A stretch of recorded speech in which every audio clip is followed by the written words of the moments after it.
بستی جلی تو اس طرح شائع ہوئی خبر، آتش زنوں کے تیل کا نقصان ہو گیا۔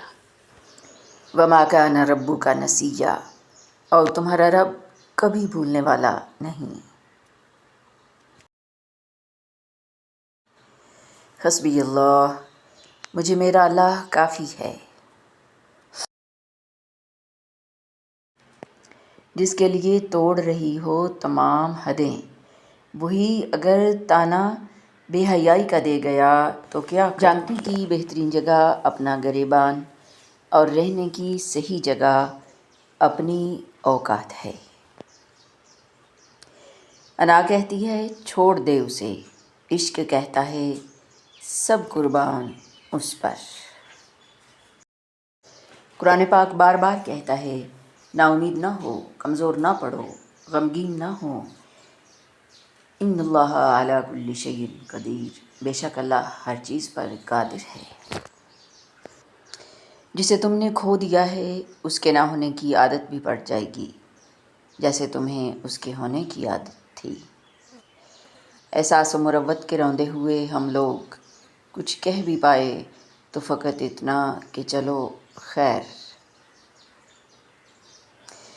پرندہ خشک جھیلوں سے یہی اب کہہ گیا آخر، مجھے مجبور ہجرت پر میرے حالات کرتے ہیں۔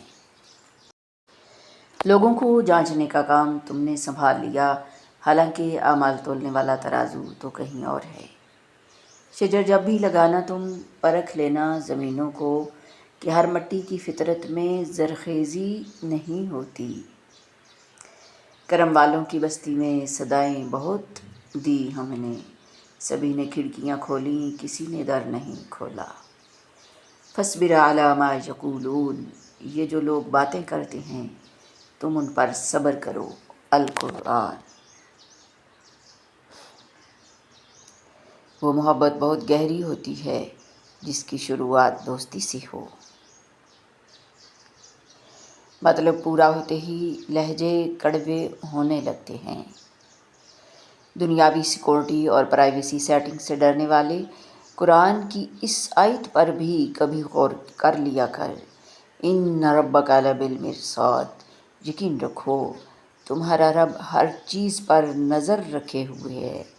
القرآن الحکیم۔ عبادت کوئی دلیل نہیں، معاملات سے پتہ چلتا ہے کہ خدا کا خوف ہے یا کہ نہیں۔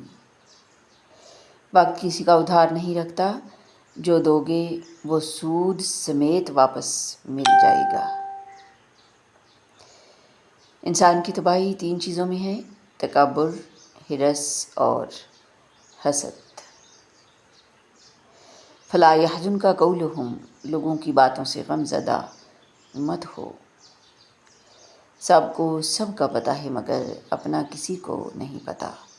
چاہے لفظوں کا چناؤ جادوئی ہو لیکن راستہ ہمیشہ شائستگی کا اپنانا چاہیے۔ درود پاک پڑھتے رہنے سے دل ہدایت پانے لگتا ہے۔ درود شریف پڑھنے والا گرنے سے، ٹوٹنے سے، ڈوبنے سے، بہنے سے، بہکنے سے اور بھٹکنے سے محفوظ رہتا ہے۔ صلی اللہ علیہ وسلم۔ لا یکلف اللہ نفسا الا وسعها، اللہ کسی شخص کو اس کی طاقت سے زیادہ تکلیف نہیں دیتا، یہ میرے اللہ کا وعدہ ہے۔